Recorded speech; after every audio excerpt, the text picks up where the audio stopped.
He's a member of JCI Aberdeen, and he likes a beer more than anyone else I have ever met in my life. And that's saying something, because I used to play rugby. I've been on many a rugby tour. I've watched rugby. I play rugby still occasionally, and he can drink anyone I've met under the table. There he looks quite sweet and innocent, and he's got a smile on his face because he has a bit of a drink in front of him. And to meet him, he's one of the sweetest, nicest fellows you will ever meet.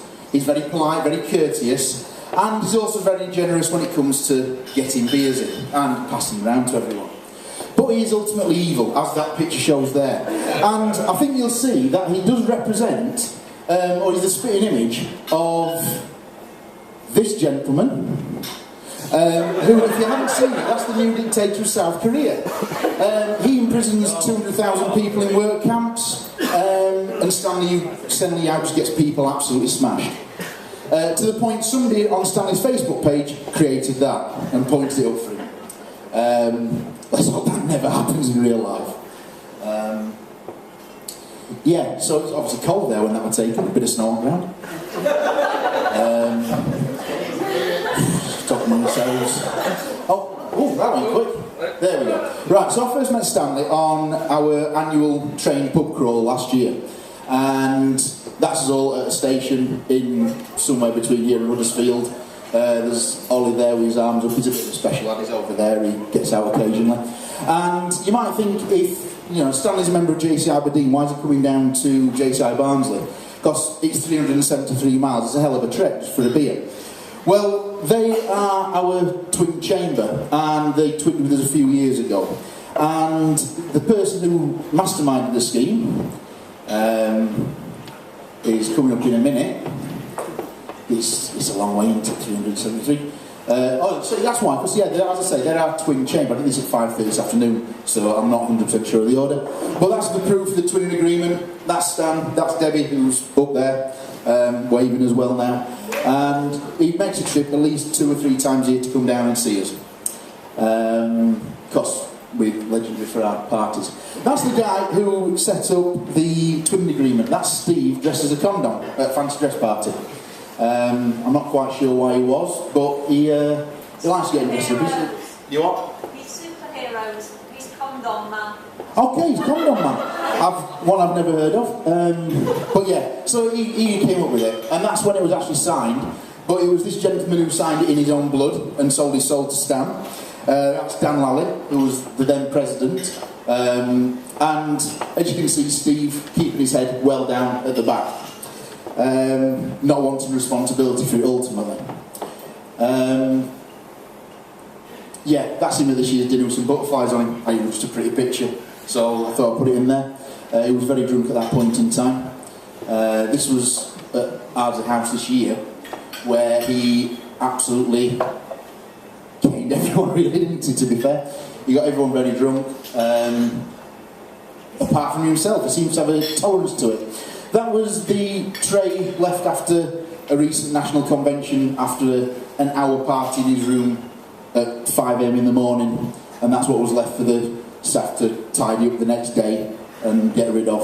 Quite a few bottles of wine. There was only 3 in the room when that were taken as well. So this year it was held in Belfast at the Titanic Museum, and it's a shame it wasn't actually on the Titanic when it was hit, because he could have just drunk the sea. He can drink that much. It would have got to New York in one piece and intact.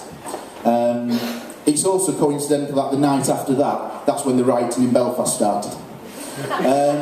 The happiest I've ever seen it was at Germany last year, when the conference was sponsored by Jägermeister and Red Bull. So everyone's got free Jägermeister and Red Bull all weekend. That smile never moved off his face. It looked like it was painted on. And he brought quite a few of the members, including Charlie and Gemma. Charlie, the person who came to get the glass of wine earlier. That was around the drinks he bought this year. They're all double Skittle bombs. Don't ask me what's in them, but they taste like Skittles and they get you mullered. He bought that without knowing who he was going to give them to. He just bought them because he wanted to, and he wanted to get people drunk. So as I say, he's a very, very dangerous man at times. Another favourite weapon of his is the Strawpedo. It tastes like pop, it goes down easy, and it gets your legs drunk before you do, so you don't know you're drinking. If you've never done one of those before, you put the straw in the top, you turn it upside down, you drink it, it goes down really quickly. Yeah, there were quite a few. They ended up having an argument with the bar manager trying to get him to let the staff drink. This year, after those drinks were so lined up, that was Steve again. He was that drunk, he woke up the next morning, falling out in his wheelchair, face down his own carpet. So yeah, he had a good time though, he was well enough, but he did have a tooth before that instance as well. That's one of our members holding a bottle of Tabasco. Now, Tabasco, it's obviously, you know, it's a very spicy sauce. But the reason that brings back good memories for some and bad memories for Richard sat up there is because of an incident a few years ago. Basically, Stan dared him to drink an entire bottle of it.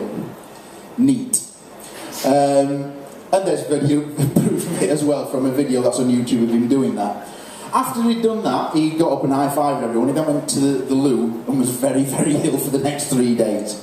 So don't do that because it can hurt you, as Richard will testify to. Kill you, actually. And, well, yeah, near as damn it.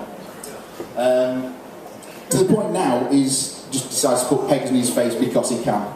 It's the only way he can have any feeling back in his face anymore. Again, I'm not sure why I put that. I'll be honest at this point, I'm just filling slides. I'd lost things to say at this point, so I just thought funny pictures, put them up and see what happens. And then finally, you have been warned. If you ever do meet him, make sure you've had a hearty meal first because he will get you drunk even if you don't want to. He has a way of just doing it by yourself. So yeah, I'm Ben, thank you very much.